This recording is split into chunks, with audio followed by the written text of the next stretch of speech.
something a little bit different. I don't usually do informative episodes, but I just thought I've been foil driving a lot lately, and I thought I'd give you a few tips and tricks to get the most out of your foil drive. So first of all, in the video that you're watching, you can see that I'm motoring back out to the lineup, but the biggest thing is when you get to the wave or the wave's coming closer to you, I like to pop up on foil and turn onto the wave while I'm on foil, not on motor. That is the biggest key, because you can go faster when you're on foil versus when you're motoring. For me, it's more of a control thing. Like when I'm already on foil, I feel way more controlled than when I'm motoring and then have to pop up on foil when I'm on the wave. Secondly, another key thing that I see a lot of people do is that they just over throttle. There's no need to hold the throttle down full blast. Like, that is not the power that you need to get out of your foil drive. The thing that I find the best is when the board is skimming along the water while it's motoring. And then you can nearly be going walking speed. There's no need to be flying back out the back to get to that next wave, unless you see it and you need to get there in time. But if you're just cruising, waiting for a wave, you're better off just making sure that the pod is well in the water and not making that awful sound of going rah, rah, rah, rah. It's the motor is definitely in the water and it's just propelling you forward.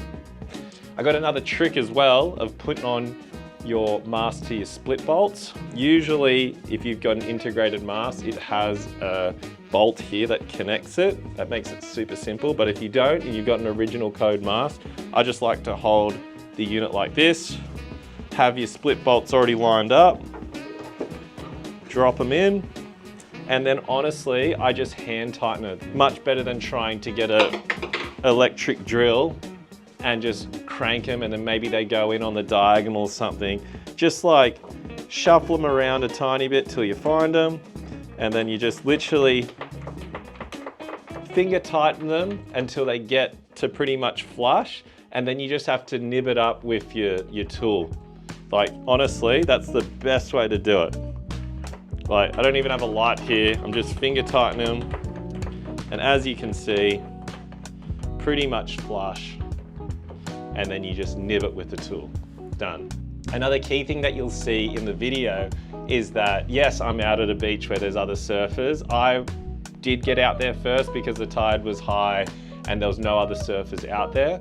But then I think you can see in a few of the clips that there's two other surfers trying to take off on the main peak.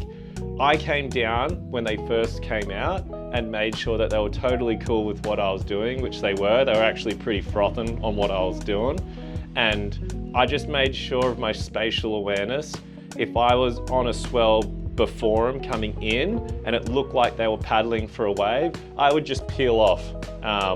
Unless I knew that they were definitely not going to be able to catch the wave from where they were positioning, I just gave them a good sense of space to give them the best chance of getting a wave. Like, to be honest, I probably got 50 waves that session, and those guys sitting out there might have got 2 waves each, and their wave lasted probably 4 seconds, versus my waves were going pretty much from one beach all the way to the next. So there's no need to be completely greedy. I came down for a chat. One of the surfers was actually a foiler too, and he was frothing on what I was doing, and I think he was keen to actually invest in a foil drive after that. So remember etiquette. Remember, there's no need to power your motor, your throttle all the time. Just go what the board is comfortable going at, which is pretty much when your board's just skimming along the water. And then also with your split bolts, just hand tighten them. Like, yeah, if you've got a drill, it helps, but honestly, I've just been hand tightening it and then nibbing it with a normal tool, and you're done.